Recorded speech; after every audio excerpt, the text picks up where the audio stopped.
तो आज से हम प्रारंभ कर रहे हैं राजस्थान नगर पालिका अधिनियम 2009। तो हमारा जो राजस्थान नगर पालिका अधिनियम 2009 है वो ईओआरओ के जो सिलेबस है उसमें हमारे सबसे इम्पोर्टेंट चीज़ है ये, क्योंकि ये पार्ट टू में सबसे ज़्यादा नंबर का सबसे ज़्यादा बड़ा पोर्शन है। ये पार्ट टू जो है 40 नंबर का है जो हमारा, उसमें ये राजस्थान नगर पालिका अधिनियम 2009 ये बहुत मायने रखता है। और इसकी जो धाराएं हैं वो ज़्यादा टफ भी नहीं है, हमें याद करनी पड़ेंगी वो धाराएं, और उन धाराओं को समझ समझ के हम पढ़ेंगे। तो सबसे पहले आज हम प्रारंभ कर रहे हैं इसमें। तो यहाँ पे जो है पहले तो ये देख लेते हैं कि राजस्थान नगर पालिका अधिनियम क्या है, क्या नहीं है, क्या है, कैसे। इसमें सबसे पहले तो इसमें कितने वो हैं, इसमें जो है कितने अध्याय हैं और कितनी अनुसूचियां हैं। तो इसमें 17 अध्याय हैं। कितने अध्याय हैं इसमें? इसमें है 17 अध्याय हैं टोटल। और अनुसूचियां इसमें हैं, अनुसूचियां जो हैं इसमें वो हैं इसमें 6। अध्याय कितने हैं? 17। तो कौन कौन से अध्याय हैं उनके नाम तो हम याद कर ही लेते हैं, क्योंकि उनका नाम याद करना जरूरी है। सबसे पहले तो पहला जो अध्याय है वो है अध्याय फर्स्ट 01। इसका नाम क्या है? ये है प्रारंभिक। यानी कि इसमें केवल ये दिया हुआ है कि ये क्या हुआ है, कैसे, कब प्रारंभ हुआ ये, और इसके बारे में एक मोटा मोटा सा हमें वो दे रखा है कि इसका एक तरह से इसका एक ट्रेलर दे रखा है, नगरपालिका अधिनियम क्या है, कैसे, क्या है, कैसे इसका निर्माण हुआ, कब हुआ, क्या हुआ। दूसरा है नगर पालिकाओं का गठन एवं शासन, अध्याय 02। ये क्या है? नगर पालिकाओं का गठन एवं शासन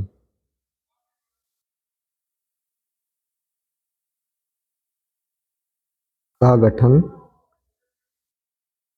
एवं शासन। तो इसमें नगर पालिका का गठन किस तरह से होता है, नगर पालिका में कौन क्या है, क्या नहीं है, तो उसके बारे में बताया गया है।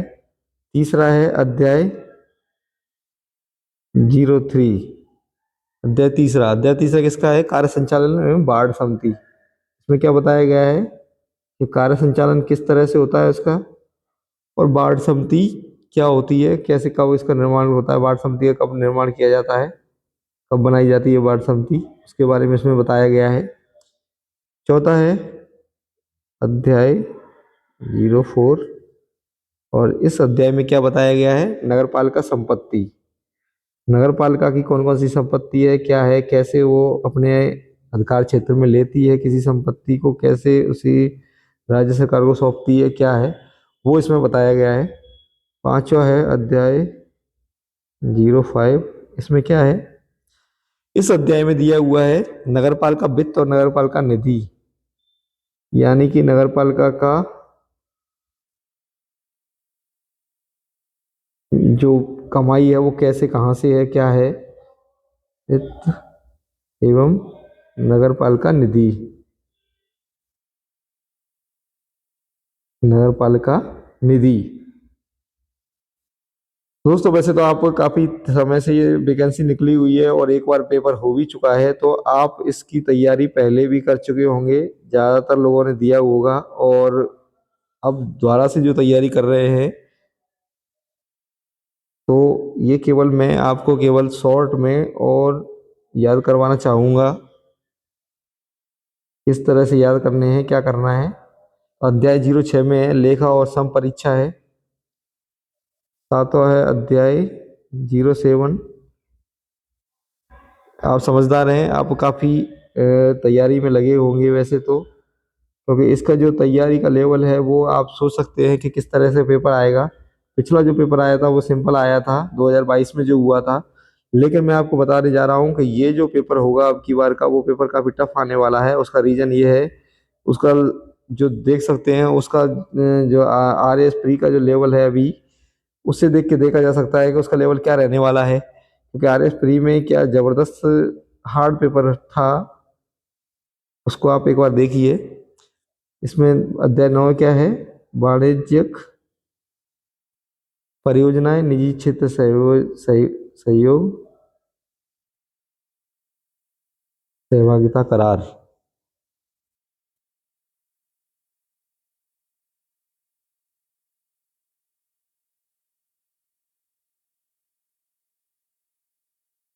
करार। अध्याय 10 में क्या है?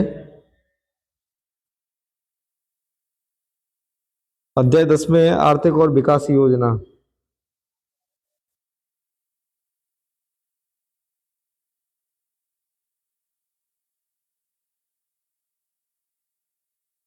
आर्थिक और विकास योजना ये अध्याय 10 में है।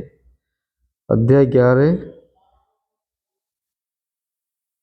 अध्याय 11 में क्या है? नगरीय विकास और नगर योजना। नगरीय विकास और नगर योजना। इनको याद करने की भी ट्रिक मैं अभी बताऊंगा, तो आप थोड़ा सा अभी धैर्य रखिए। कैसे याद करने हैं, क्या करने हैं। अध्याय 12 अभी पहले एक बार आप देख लीजिए कि कौन से अध्याय हैं। नगरपालिका शक्तियां और अपराध।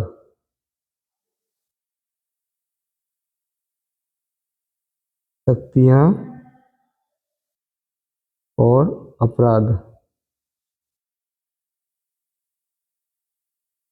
की धाराएं भी हैं, वो अभी इसमें जगह नहीं आ पा रही इसमें।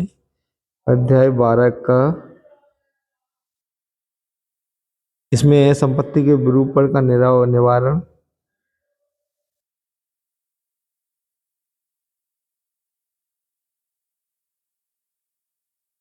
निवारण।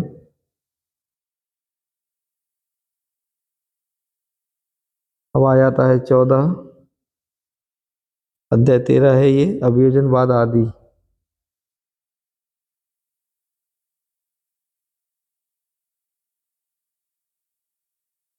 अभियोजनवाद आदि। 15 है अध्याय 14, नियंत्रण।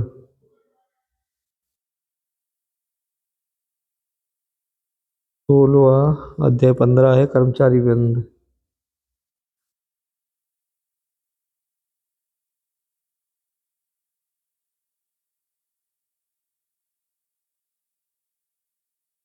अध्याय 16। अध्याय 16 जो है वो है नियम विनिमय और उपविधियां।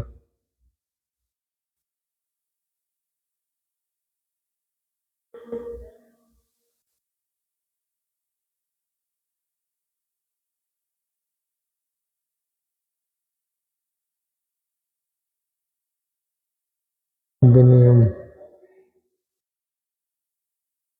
अध्याय 17 है प्रकीर्ण।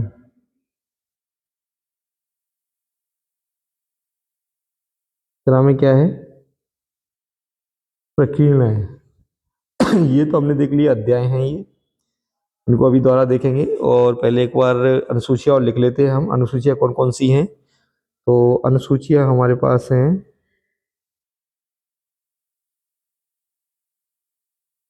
उनका प्रयोजन क्या है और धारा।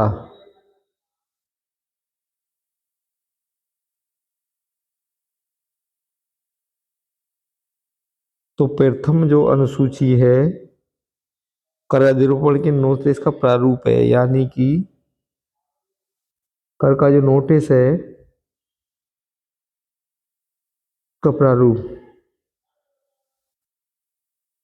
किससे संबंधित है? ये 108, धारा 108 का खंड ख संबंधित है, प्रथम अनुसूची जो है। दूसरी अनुसूची जो है संपत्ति अंतरण के नोटिस का प्रारूप है इसमें, यानी इसमें दे रखा है संपत्ति अंतरण के नोटिस का प्रारूप।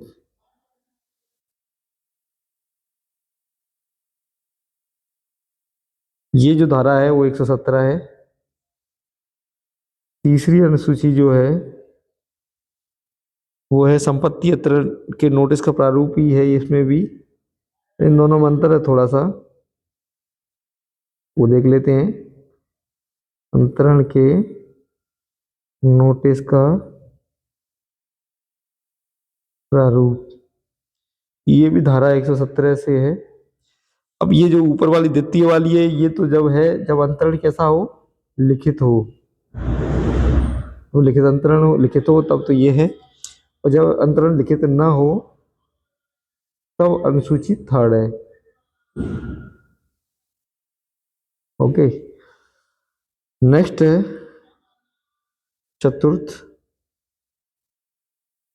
मांग के नोटिस का प्रारूप।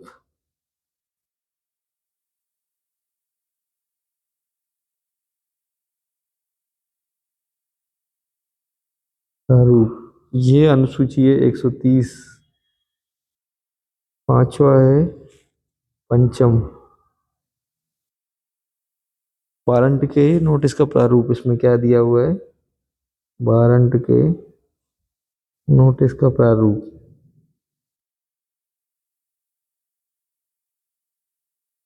ये 131 की उपधारा फर्स्ट है। छठवा है कुर्की संपत्ति सूची और नोटिस का प्रारूप। कुर्की संपत्ति जो है सूची और नोटिस का प्रारूप।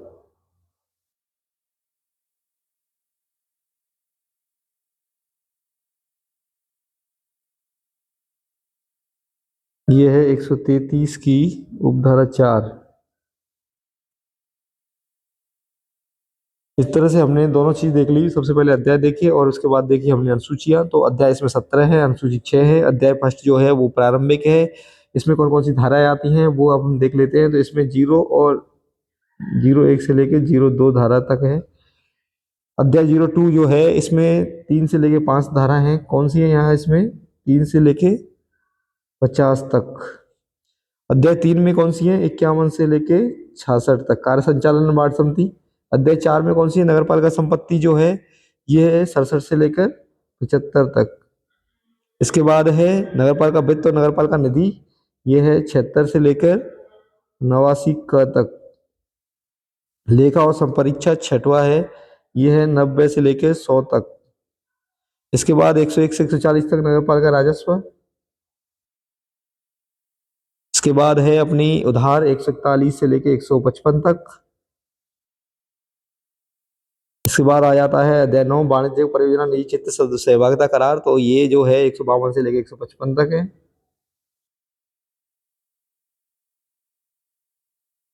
141 से 151 तक था, ये 155 नहीं था, ये सॉरी। अध्याय 10 है आर्थिक और विकास योजना। तो 10वां इसमें क्या, ये 156 से लेकर 158 तक है। के बाद है अध्याय 11। तो अध्याय 11 जो है वो है नगरीय विकास और नगर योजना, 159 लेके 199 तक है ये। के बाद है नगर पालिका शक्तियां और अपराध, अध्याय 12 है। और ये अध्याय 12 है, ये 200 से लेकर 297 तक है। 12 क्या है, संपत्तियों के विरूपण का निरूपण। तो ये जो है निवारण, तो ये जो है ये है 297 क से 297 ज तक।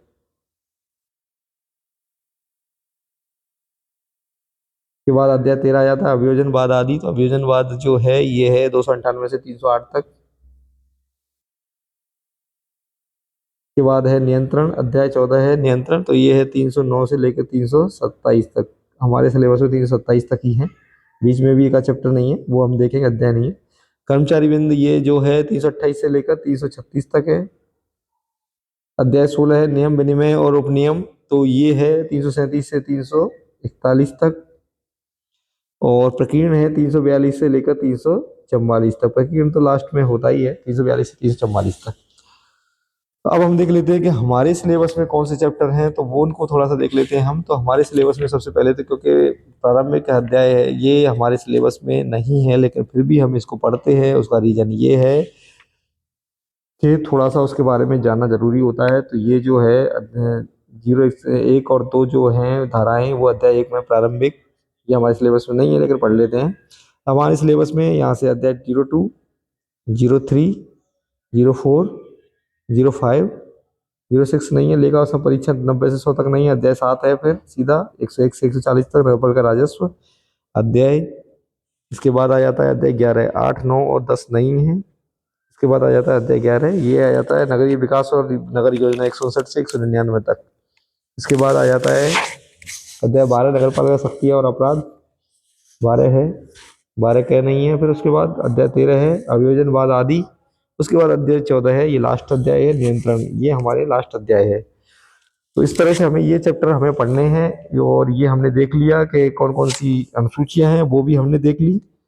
तो इसी के साथ अभी मैं इस को समाप्त कर रहा हूँ, और अगले चैप्टर में अगले जो वो होगा उसमें हम उनको याद करना प्रारंभ करेंगे, धाराओं को। धन्यवाद दोस्तों।